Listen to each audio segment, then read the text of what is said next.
네, 안녕하세요. 장혜경입니다. 오늘은 감정을 다루는 거에 대해서 얘기를 해보고 싶어요. 특히 이제 감정을 억압하는 경우가 많은 사람들에 대해서 얘기를 해보고 싶어요. 그런 경우 혹시 없으세요? 그러니까 예를 들면 내가 이런 감정 느끼고 있는지 몰랐는데 나중에 그런 감정이 올라온다고 하죠. 나중에 그런 감정을 느꼈던 적 혹시 없으실까요? 저는 있거든요. 예를 들면 뭐 어떤 제가 오래 살던 지방 도시에서 다른 도시로 갔을 때, 뭐 어떤 사람과 헤어지게 됐을 때, 근데 다음 일정이 계속 있는 거예요. 그러니까 충분히 뭐 슬퍼하거나 뭐 아쉽다 이런 감정을 느낄 새도 없이 계속 일정을 해야 되고 좀 뭐 이삿짐 옮기고 일을 해야 되고 계속 그래서 별로 슬픈지 몰랐어요. 근데 나중에 되게 그립고 아쉽고 그때 생각이 자꾸 나고 그런 거예요. 그래서 아 그때 내가 애도 기간을 잘 못 가졌구나 너무 일 때문에 라는 생각을 한 적이 있거든요. 그러니까 저는 그때 제가 괜찮은 줄 알았거든요. 근데 이렇게 감정을 눌러놨던 거더라고요. 억압이죠.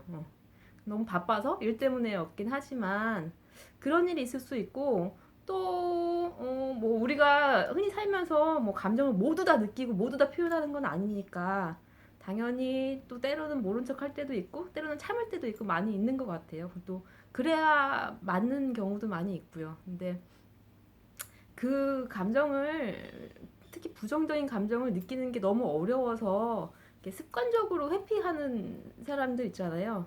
그래서 너무 자주 자기 감정을 부인하거나 아니야 나는 그런 거 없는데 라고 이렇게 다 묻어두는 경우 그런 경우가 있을 수도 있을 것 같아서 그런 경우에 대해서 좀 생각을 해보려고 해요. 예를 들면 그런 경우 있을 수 있겠죠. 그러니까 내가 어떤 사람에 대해서 부정적인 감정을 계속 쌓아놓는 거예요. 그러니까 불만이 쌓여가는 거죠. 저렇게는 안 해줬으면 좋겠는데, 저거는 좀 싫은데? 라는 생각이 드는데, 불쾌한 감정을 잘 안 느끼고, 그리고 그런 걸 표현을 전혀 못하는 경우. 그러면, 나는 불만 없는데? 다 괜찮은데? 라고 내색을 안 하는 경우죠.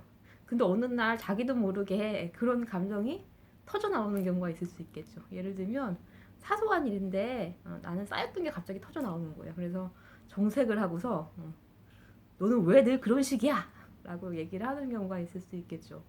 그러면 상대방이 굉장히 놀라겠죠. 너는 왜 늘 그런 식이야? 늘 그런 식이야? 뭐란 얘기지? 라고 굉장히 당황하게 하겠죠. 이게 이번 한 번뿐인데 이렇게 정색하면서 그렇게 얘기할 만한 일인가? 라고 의아해하기도 하고 할 거예요. 근데 억울하겠죠, 상대방은. 근데 한편으로는 상대방 입장에서는 나는 이번 한 번뿐이 아니라 늘 참아왔다라고 생각을 하는 거죠. 이제 그렇게 감정을 너무 참으면 자기도 모르게 터질 수 있어요, 어느 순간에. 예측하지 못하는데. 그러니까 감정을 참고 부인한다고 없어지는 거는 아니란 얘기죠. 그래서 사실은 제가 생각했을 때 이렇게 풍선처럼 바람이 잔뜩 들어서 펑 터지기 전에 조금씩 바람을 빼두는 거? 자기 감정을 표현하는 게 좋은 것 같거든요. 근데 긍정적인 감정을 표현하는 거는 그렇게 어렵지 않아요. 다 누구나 좋은 감정을 나누고 표현하면은 좋아하고 나도 기분 좋고 상대방도 기분 좋고 관계도 좋아지고 좋잖아요. 근데 부정적인 감정을 우리가 느끼죠. 뭐늘 기뻐하고 싶지만 사실은 여기가 천국은 아니기 때문에 그렇게 이상적으로 이렇게 늘 좋은 일만 생기지는 않고 서로 조율해 가야 하는 경우도 있고 또 때로는 갈등을 풀어야 되는 경우도 있거든요. 그래야지 정말로 잘 지낼 수 있는 것 같거든요. 그러려고 하면 조금씩 자기 표현을 해줘야 되는데 상대방을 비난하지 않으면서 이제 내 상태를 표현해 주는 거를 연습해 보는 게 필요하겠죠.